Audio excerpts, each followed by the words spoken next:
Make sure your insurance doesn't come up short. Get gap cover with ALA. For more information, follow the links in the description.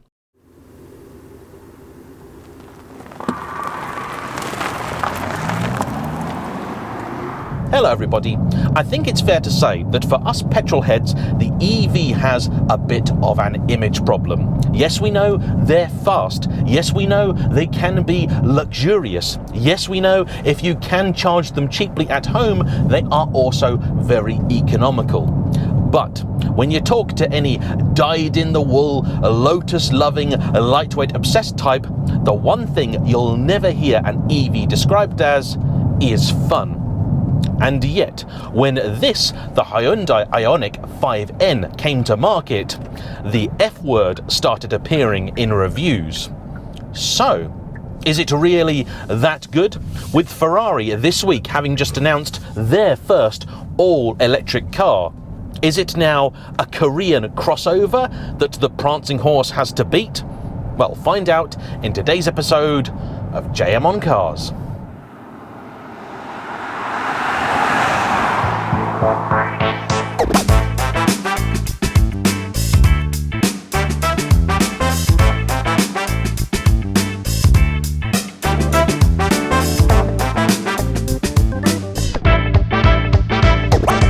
Through the lens of 2025, there isn't anything particularly remarkable about the regular Hyundai Ioniq 5. It is lost in a sea of somewhat similar, regular, medium sort of sized SUV, EV crossover type things, which to be honest are now so commonplace, I think it is fair to say we all struggle to tell them apart. As it happens, the Ioniq 5 is also one of a set of triplets, including the Kia EV6 and the Genesis GV60.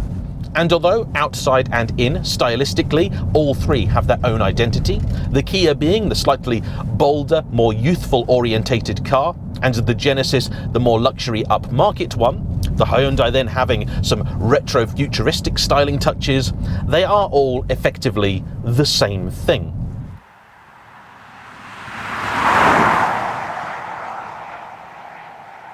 And although it was Hyundai that for many were best known for their sporty cars, the likes of the i30 and i20N, it was in fact Kia who were the first to market with a hot version of their electric car, namely the EV6 GT, a car that I really quite like. I was on the launch of it over in Sweden, and once you got over the novelty of something with a Kia badge having near 600 horsepower, what was left was a very good car, though one it could be argued that didn't really have anything much to set it apart from just about every other fairly quick EV. Of course, if you wanted to spend more, you could get yourself a Porsche Taycan, and if you wanted better value, you could buy a Tesla. With the N version of the Ioniq 5 though, Hyundai have taken a different approach.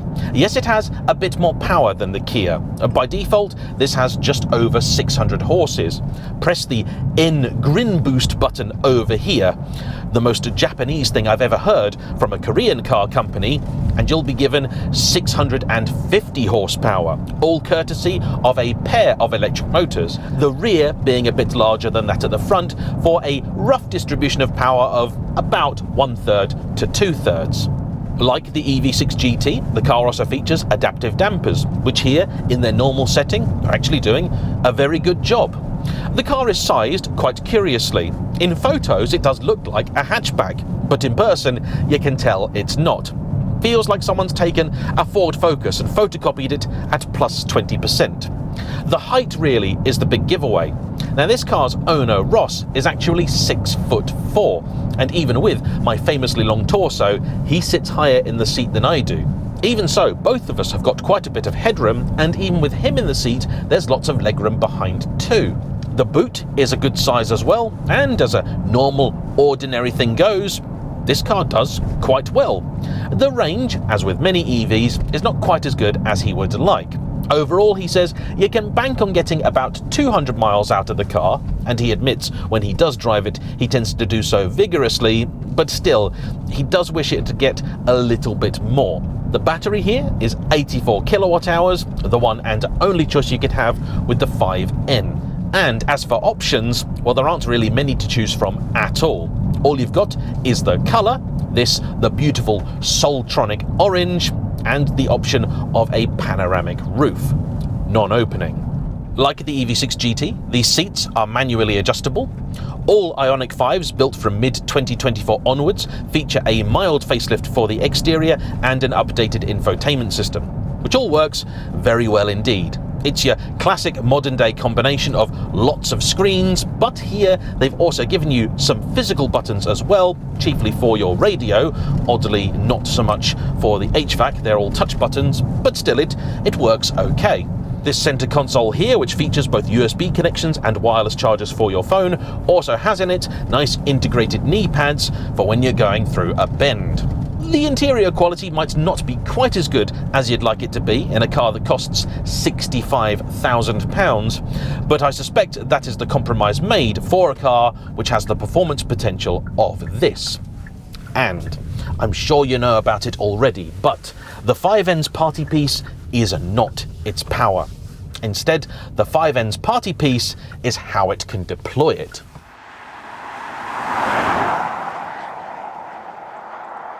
Because with this car, Hyundai built a mode that simulates the action of a traditional engine connected to an 8-speed ZF automatic gearbox. Yes, these paddles here, metal aftermarket ones replacing the regular plastic ones, are not just to adjust the regen, they are proper gear paddles.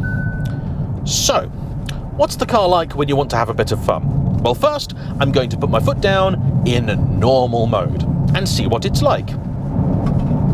Response, as you'd expect, very good indeed. I even like the steering feel in here, often a strength of Kia and Hyundai products. It's got quite a bit of texture coming through it. Electrically assisted, of course, but a very nice system. The dampers do feel a little unsophisticated, but generally they're okay, not crashing into the road surface. And let's see what the turn-in's like. It's pretty good, which you'd hope it would be, with 275 wide Pirellis all round. And those are wrapped around 20-inch rims with some of the biggest brakes I have ever seen fitted to an electric car. 400mm up front. That's impressive, and a real sign of intent. And you know what? Right here, right now, not having pressed a single fancy button, I'd say this is a very good car. I quite enjoy driving it. It doesn't have the amazing aliveness of the Porsche Taycan that I revisited recently, but it's entertaining enough. It's cheaper, so I wouldn't expect it to be as sophisticated. Still puts the power down though. Now, you want to know what happens when I engage that mode, which I can do by pressing this button down here. Puts the car into its... I'm sorry, I forgot the fact. It makes noises. And this one apparently is supposed to be a bit like that you get in an i30N. It's a 4-cylinder turbo. Why they chose that, I don't know. You can have others as well. Now, this is not with the gearbox mode engaged. That can be done by pressing this. And now I've got a display. Apparently, I'm in 5th gear. This is truly bizarre. The heads-up display has changed as well. And I want to see what happens. What the earth? This is so silly. The red line is at 6,000 RPM, something like that. All right, let's put it into manual mode. Right, let's see what happens. Oh, that's quite good. Right.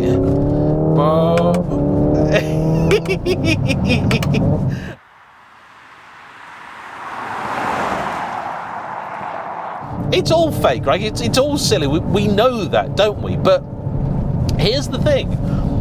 When Ferrari built their first turbocharged engine of the modern era, they put a huge amount of effort into making it feel like a naturally aspirated engine, which meant limiting it in odd ways, reprofiling the distribution of the torque depending on the RPM that you're doing.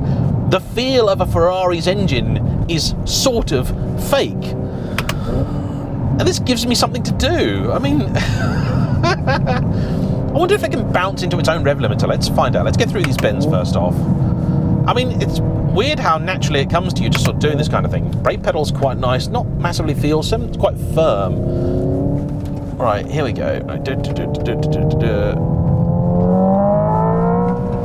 to hit the speed limit there before I can hit the rev limiter. Right. Okay. It's... Okay, so... Yeah! It will do it! That's just bizarre.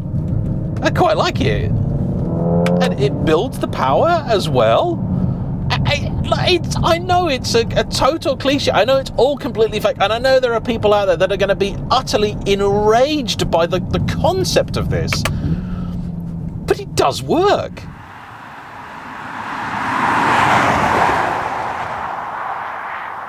And I've got 1,000 lira riding on the fact that somewhere in Maranello, one of these is sat there, pulled apart, with lots of Italian men sat around, twiddling their moustaches, going, this is interesting, we might need to do something a bit like this.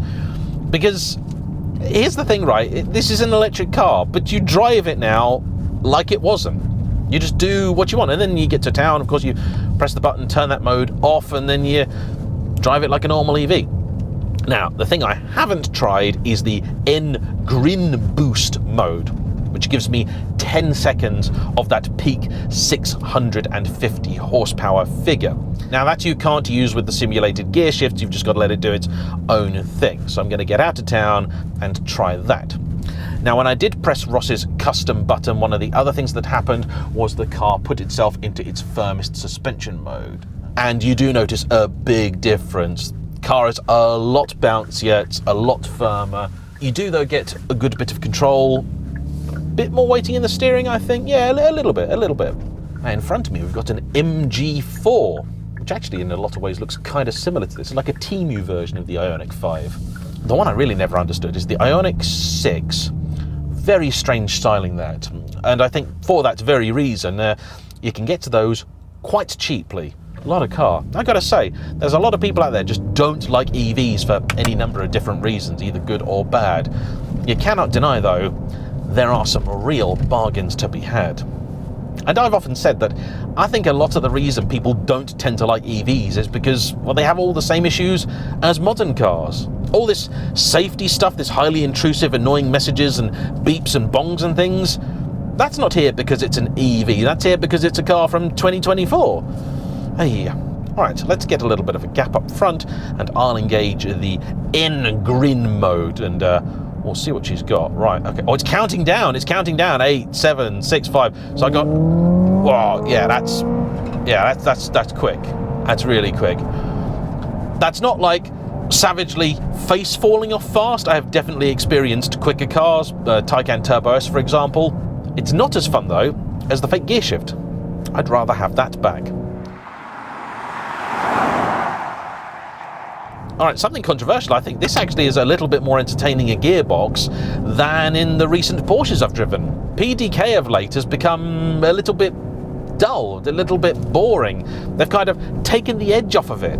Used to give you a nice kick in the back. Now it doesn't so much.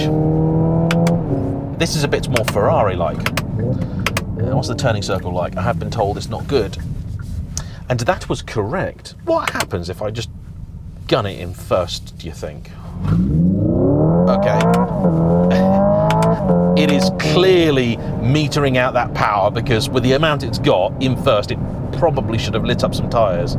So new, one of these is £65,000. Today, you can have one for just over 40.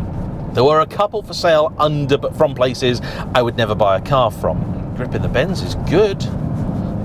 Thus far, I haven't had a problem, although with all EVs, eventually there comes a point where it reminds you that it does still weigh 2.2 tons. Physics reappears and goes, hello.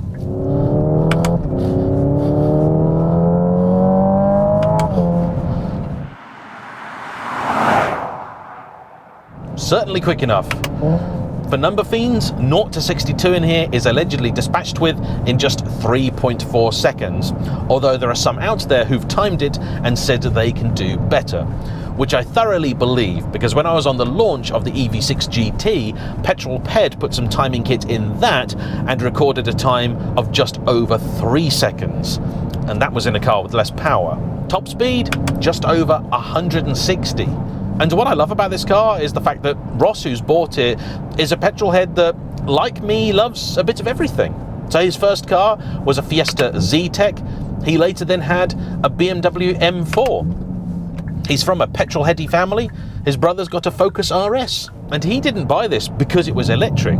He bought it because it was fast, fun, and because it's new, came with a decent warranty, and therefore if there were any issues, they'd be dealt with. This he hasn't driven all that much, put on just 3,500 miles in the first year of ownership. But they've almost all been very enjoyable miles. And having driven this now, I mean, is it an utter revelation? The fact I have to think about it tells me almost all I need to know. I think there'll be many out there for whom they'll just dislike this on principle. They'll have decided they don't like it before they've even tried it. But I don't know, this gives me a bit of hope, you know. Because if this can be fun, I'm sure a Ferrari EV can too. Thing is, Maranello, I can buy one of these for 65 grand. And it's got over half the power of what I know you're planning. And what you're building is going to cost a lot more than double. How will they justify it? That's going to be exciting to find out in a future episode, no doubt, of JayEmm on Cars. But for now, I wish to say simply a big thank you to Ross for bringing his car out, and as ever, to you for watching. Don't forget to hit the like button, comment down below, subscribe if you haven't already, and I'll see you for the next one. Bye-bye.